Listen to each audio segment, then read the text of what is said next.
Well, thank you so much. We have one more panel before lunch. It will be a little bit shorter one. This one is about food and health. And to moderate that panel, I would like to invite Johan Schnürer, who is the Vice-Chancellor of the famous Swedish University of Örebro, which was pioneering the study of gastronomy on the academic level. It's now well established, but when they pioneered it, it was a revolution in the academic world, and it has become a revolution in the kitchens of the Swedish restaurants. And I'm so happy that now that discipline has also got its first top boss at the university. And today we will see the results when you educate us a bit. You are a specialist in food microbiology. You have more than 100 peer-reviewed scientific publications on food. And on top of it, you also have several patents of your own. Yeah, he's nodding, I was right. And you recently launched a large interdisciplinary research program on food and health at your University of Örebro, building on university strengths in gastronomy, diabetes research, psychology, economics, and a number of other disciplinaries. And that sounds fascinating. Please, Johan. Thank you very much, Leif. I'm heading a panel of scientists, one quiet American and two slow-speaking Swedes. And scientists can't operate without PowerPoint, so we are sort of the PowerPoint panel, but we will engage in a bit of panel discussion later on. As Leif said, I had the pleasure to come to Örebro University this year, and looking at the university, I saw the possibilities if you had the gastronomic, the culinary arts, and you had a medical faculty with a strong research in diabetes research, cardiovascular research, and also gastroenterology. So what I want to do now is to link these and to involve psychologists, behavioral scientists, maybe even lawyers, health and care sciences, communication science, etc., and link it to an industrial advisory board. I come from the Swedish University of Agricultural Sciences. I spent 30 years working with different issues in microbiology, and many of them related to sustainability. So when I come to this new university, people tell me, we understand that you have a keen personal interest in sustainability. And I said, so should you from now on. Even if you are a lawyer or studying law or psychology or other things, sustainability is the base for everything else. I have the pleasure of having a vice president, Robert Brummer, who is known to some people in this room, who is a specialist on working on the gut-brain axis, how our guts and our microbes speak together. This is a bidirectional path, and that will be a center part of a focal part of this research program. We will also include the other elements of gastronomy, etc. And I will give you one example from Robert Brummer's research. Where do I?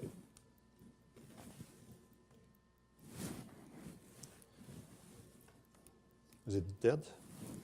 This is the worst thing that can happen in a PowerPoint panel. No. Yeah.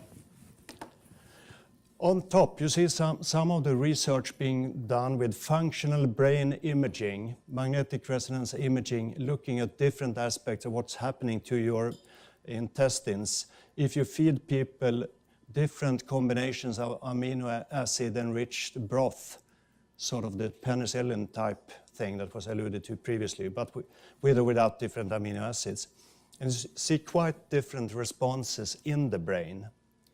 What if, and I think if is possible, if we can use this kind of technology to understand how people physiologically and psychologically react when they eat escamoles, which is an ant-egg taco mixture from Mexico City. It was actually quite good with these big ant eggs, a bit like very soft piña nuts, really good. Or how the brain might react to a sashimi meal in Tokyo. Both are authentic pictures taken by me, an authentic foodie.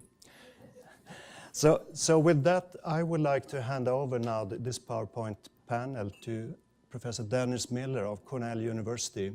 My former university have had a long tradition of collaborating and cooperating, exchanging students, etc. with Cornell. And I'm very pleased that Dennis Miller, who is an eminent science in food science, different aspects, will have the next part of the presentation, and then another Swede will top it up with a sort of PowerPoint slide that will sum it all up. So please, Dennis.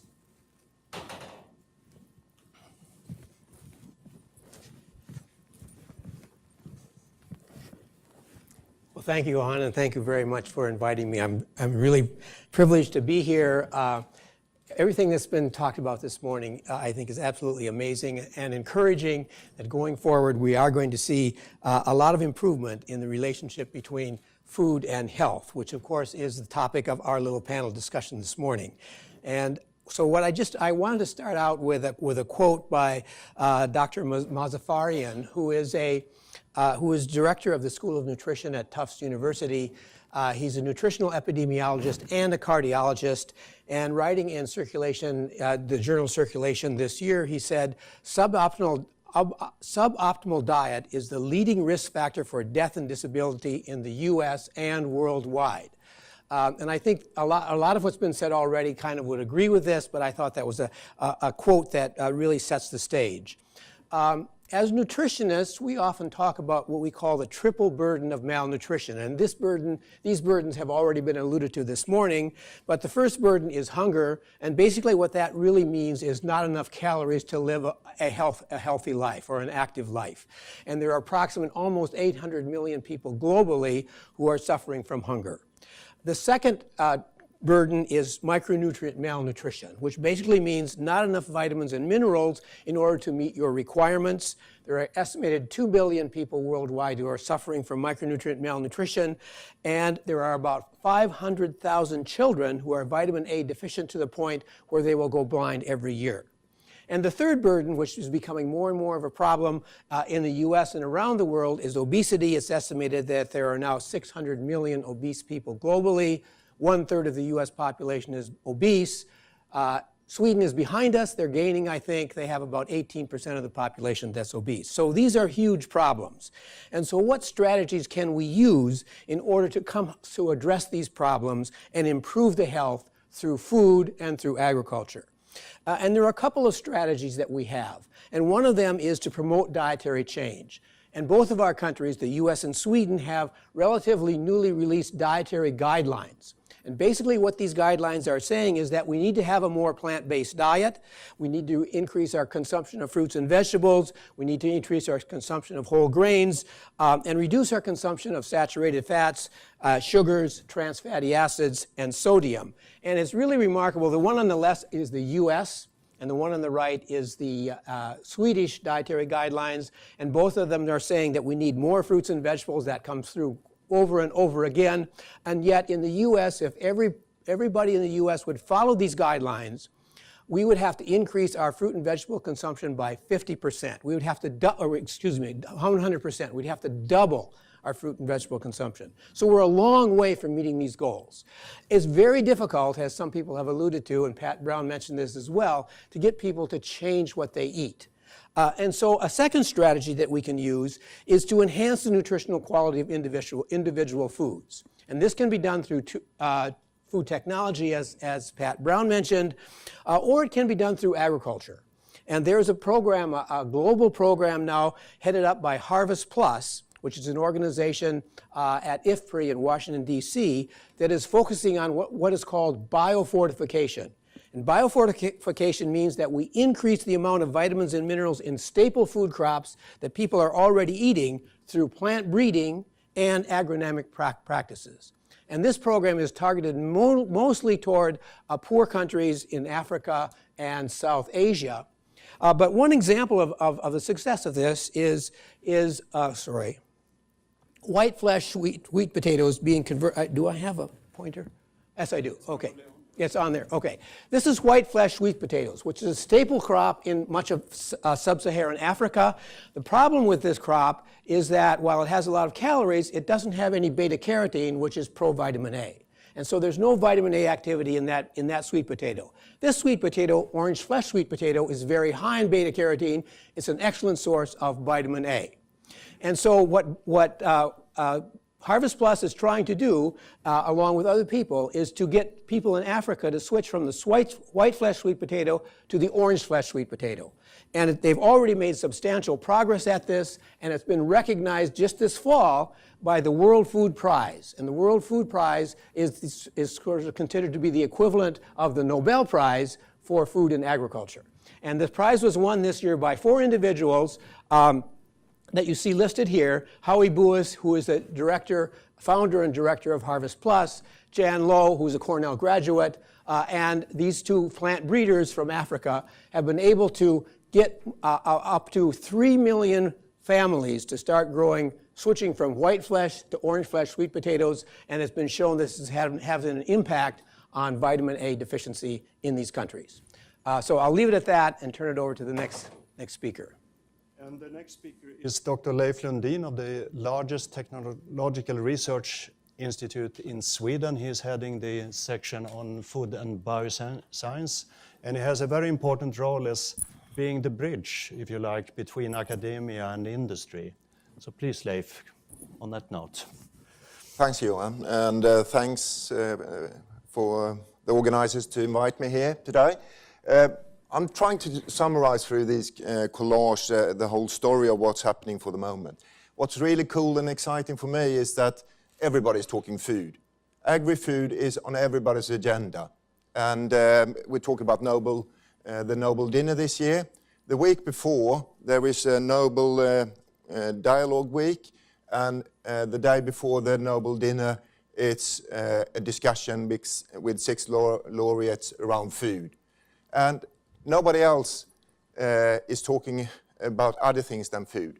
So food is important. The trends, though, we separated sustainability and we separated health in the discussion today. And I think what's happening now is a convergence of these trends. So you are expecting your food to be healthy for you and support your health, but it is also supposed to be sustainably grown and socially responsible then. I talk in that from the consumer's perspective in this as well. Up here we got farm to fork. It's the other way around. It's fork to farm.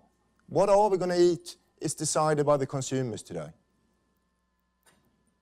So what are we going to produce on the farms? It's decided by the consumers. So turn it around and start to think about how can we drive what is essential for us and we want to eat in the future as well now. In Sweden, everybody's talking about the protein shift. We want to go from animal-based proteins to vegetable-based proteins. This is a journey, I think. The question today was, what are we going to eat in 2030? But I think it's more fruitful to also discuss how will we get to 2030. Small incremental changes in any technology which is supporting a sustainable food processing, manufacturing for the future is perfect. And I was very happy to see Jonas and Bengt and Common Sense yesterday. It's a technology which we have been involved in. And that is supporting a sustainable production system for the future. So looking at the whole system approach in this is going to be essential as well then. We're on the panel to talk food and health. Ann-Sofi Sandberg, the Professor Ann-Sofi Sandberg talked about food and health this morning. And I think when it comes to a paradigm shift in how we look at health. Paul talked about it should supposedly it should taste good for you to eat it, but it's a shift towards not talking about the disease and eat this to lose weight, to lower your cholesterol level. It's a question of eat this to maintain and keep your health and well-being. That's where all the genetics, omics and all that and around personalized food will fit in the future as well. I think I'll stop there. Okay, thank you. Come up. Dennis, do you want to sit or stand? I can sit. Sit, okay, please. Please. Thank you. So this was meant to be an introduction to our panel. And are we as scientists doing enough? are we too focused on being good scientists in very narrow fields of specialization? Well, I think we're probably never doing enough, and I think we are too focused. But I'm quite encouraged by what's going on at Cornell and around the country, in the U.S. at least, is that there really is a trend toward more collaboration, for more interdisciplinary collaboration, for addressing these problems, which are tremendous. For example, the example I presented, this biofortification program, nutritionists have been working with plant breeders in order to improve the nutritional quality of products. And so up until fairly recently, and I know there may be some plant breeders in the audience, but plant breeders were really focused primarily on yield, disease resistance, drought resistance. They didn't consider the nutritional quality of the plant product nearly as much as they are starting to do now. And so I think that's an example of how scientists working together can address some of these really sort of huge nutritional problems that in the past we haven't done a very good job addressing. Leif? I think the question should be turned around. If we're looking at impossible foods, what team Pat had been putting together to solve that problem? It's truly a multidisciplinary team which is needed to do that. But the question was a societal question which we wanted to tackle and answer. And we need to have deep expertise in the different disciplines actually working together to achieve that, I think. We are all talking and aiming for a circular economy and circular system. As a microbiologist, I see some potential issues with this, and I guess the toxicologist would see as well. When we are recycling things, we are also enriching things. And how can we deal with that you as a technical specialist? One from left side. I think with the technologies which we're developing today, somebody talked about measuring the unmeasurable and so on. And we're starting to become even better and better at measuring these things, tracking and censoring these things as well. And I think that's where a lot of these solutions will be around how we can identify the causes and where they are in the system for the moment. Because we have solved some health issues by having linear systems of flushing things away from where we are. And how can we now develop systems that are safe and circular? That would be really important challenges for us for the future. It appears that GMOs are anathema, that you are not allowed to or can even think of using precision plant breeding for improving the health qualities of plant material. Will this always be the case, or is this a phase? I don't really know, but I think it may be a phase. We had a little symposium a couple of weeks ago at Cornell to honor the World Food Prize laureates because of their connection to Cornell. And during that symposium, this question came up, and it was addressed to Jan Lowe, who's working in Africa at the International Potato Center in Nairobi. And they've been using conventional plant breeding in order to breed orange flesh sweet potatoes to have the kinds of texture that people like in a sweet potato. Orange flesh traditionally have been sort of softer and mushier, and people tended to like the firmer texture, and they were able to breed that in, and they were able to breed in some agronomic characteristics that would make the sweet potato highly productive, and therefore farmers would adopt it. And so the question was, well, why didn't you use genetic engineering for this? You could have done it much more quickly, much more efficiently. It would have been a better approach. And she said that, well, we thought about that, but we didn't want to do it because we knew that it would be a controversial thing, and probably the project would never go forward. It wouldn't have been as successful as it has been.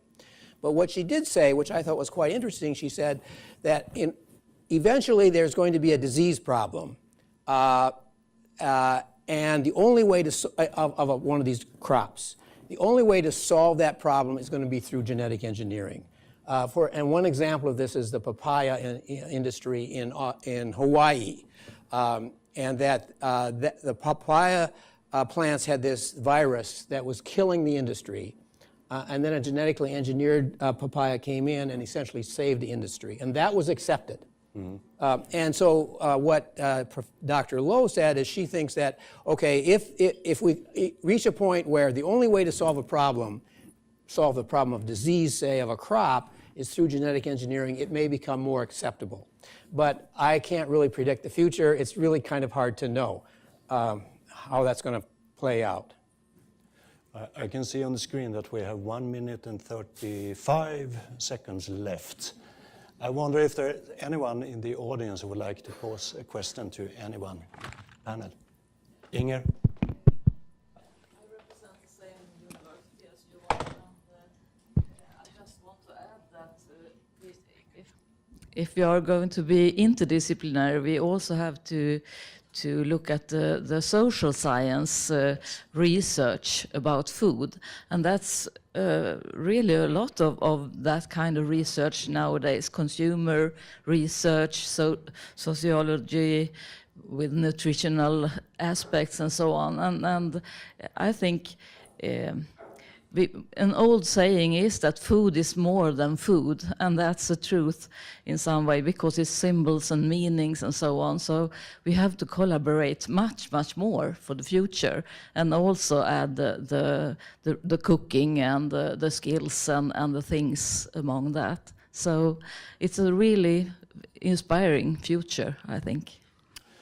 That was a very good sort of answer to a question. It is really a very inspiring future, and it's been very inspiring to be here. I'm now here for the fourth time, I think, or fifth perhaps. It's been really interesting, also interesting making the transition from an agriculture university to more broader gastronomy, gastroenterology focused and social sciences focused university. So with that, the chair, moderator is the over-moderator, Uber-moderator is looking at me very sharply. So I think we should end, and it's just in time. So thank you very much for contributing. Thank you.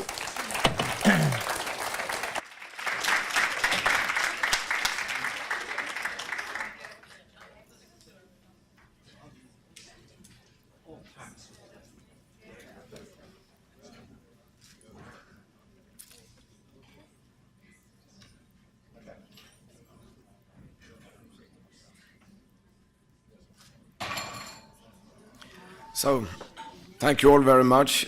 Last night I expressed my hope that this morning will be inspiring and packed, intense, and I think that is exactly what has happened. We've had a very intense morning, full of ideas and inspirations within a wide field, and I think it's about time to now go from theory to practice and go for lunch.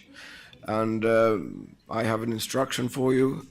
The door is down here by the stage, not up there where we entered. So if you all would like to come forward to this scene, and through that door, lunch is being served. Thank you very much.